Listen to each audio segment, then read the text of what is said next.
मौलवियों की बीवियां इतनी खूबसूरत क्यों होती हैं?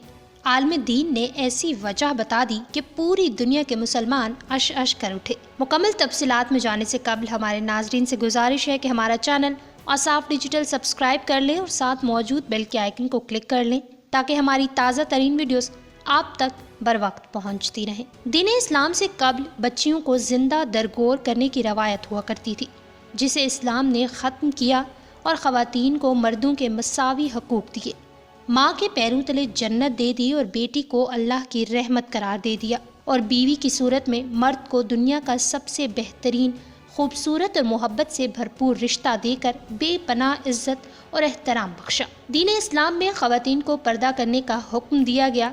ताहम इस हवाले से एक मौलाना का बयान सोशल मीडिया पर काफ़ी वायरल हुआ, जिसमें उन्होंने मौलवी की बीवियों के ज़्यादा खूबसूरत होने के तासुर पर ऐसी शानदार मिसाल दे दी कि पूरी दुनिया के मुसलमान अश अश कर उठे हैं।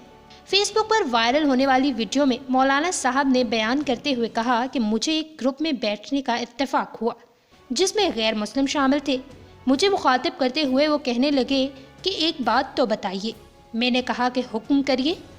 तो वो मुझे पूछने लगे कि जितने भी मौलवी हजरात हैं उनकी बीवियां खूबसूरत क्यों होती हैं।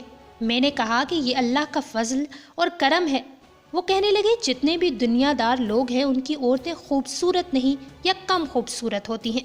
मौलाना साहब ने कहा कि उन अफराद ने दुनियादार अफराद की ख़वातीन की कई किस्म की इकसाम बयान की और कहा कि लेकिन मौलवियों की ख़वातीन बहुत खूबसूरत होती हैं। मौलाना साहब ने कहा कि मैंने उन्हें मुखातिब करते हुए कहा कि इस बात में कोई शक नहीं कि अल्लाह का शुक्र है आप लोगों को एहसास ही नहीं कि अल्लाह ने पर्दे की लाज रखी है। एक जिस्म पर सारा दिन गंदगी पड़ती है, गर्दो गुबार पड़ता है, पूरी सोसाइटी के केमिकल्स पड़ते हैं, बुरी निगाहें पड़ती हैं और फिर वो बनने संवरने के लिए क्रीमें लगाती हैं जिससे एलर्जी और दीगर मसाइल पैदा होते हैं। अल्लाह का शुक्र है कि हमारी ख़वातीन आपकी तरह बन संवर कर नहीं बल्कि सिर्फ एक बुर्का करती हैं।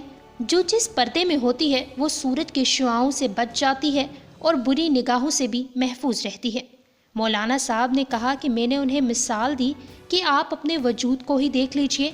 प्रोफेसर साहब, जहां आपने अपनी पिंडली पर जहां तक आपकी पैंट है उसे देख लें और जहां जूती पहनी हुई होती है उस हिस्से को देख लें। आप उन लोगों की बाजुओं को देख लें जिन्होंने आधी बाजुओं पहनी हुई होती हैं। उनका नीचे वाला हिस्सा और कोहनी से ऊपर वाला हिस्सा देख कर फ़र्क वाज़ेह हो जाता है, जिस पर वो तमाम अफराद कहने पर मजबूर हो गए कि वाकई ये फ़र्क तो है। अब तक के लिए इतना ही। अगर ये वीडियो आपको पसंद आई है तो वीडियो को लाइक करें, शेयर करें और डेली औसाफ को इंस्टाग्राम पर फॉलो करने के लिए डिस्क्रिप्शन में दिए गए लिंक पर क्लिक करिए।